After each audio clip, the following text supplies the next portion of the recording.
We just use our little decision diamond because here we go. If it was a good review, we probably want to ask them for a review. Thanks so much for the great feedback, right? Would you be willing to throw that up on Google for me? Right? Mhm. But if it wasn't, here's the other thing.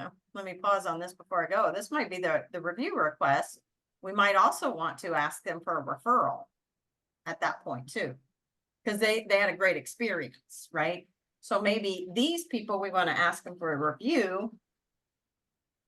And then a few days later, we want to ask them for a referral, right? And then maybe, I'm getting excited here now, maybe we tag them into some other sort of upsell opportunity, right? Because we know they had a great experience with us. Now, what about our other folks? That wasn't so good. So probably we're going to want to call them. Just gonna say, right? These are the people we don't want to give them our Google review link. They were not happy with us. So we certainly don't want them putting that out on our site or on our Google. Right?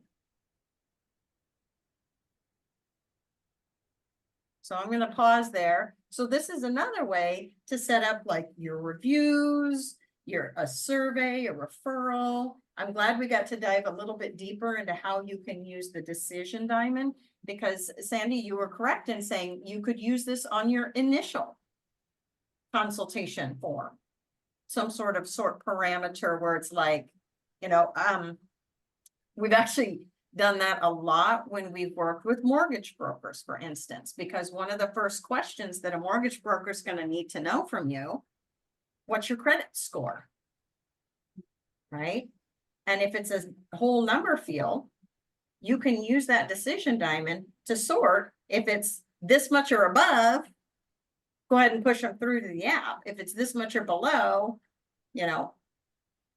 send them thanks, but no, send them into a credit repair funnel or something like that. And I'm giving a bigger example, but that's, one of the ways that you could do something like that.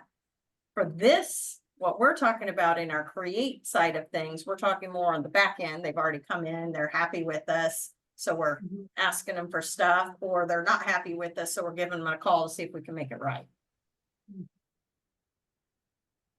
Okay, so I'm going to pause there. So again, we're talking about testimonials, surveys, and referrals, which we'll get to in just a moment.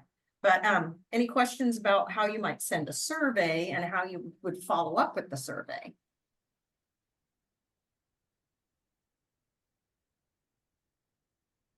No, that all kind of makes sense and lays itself out nicely.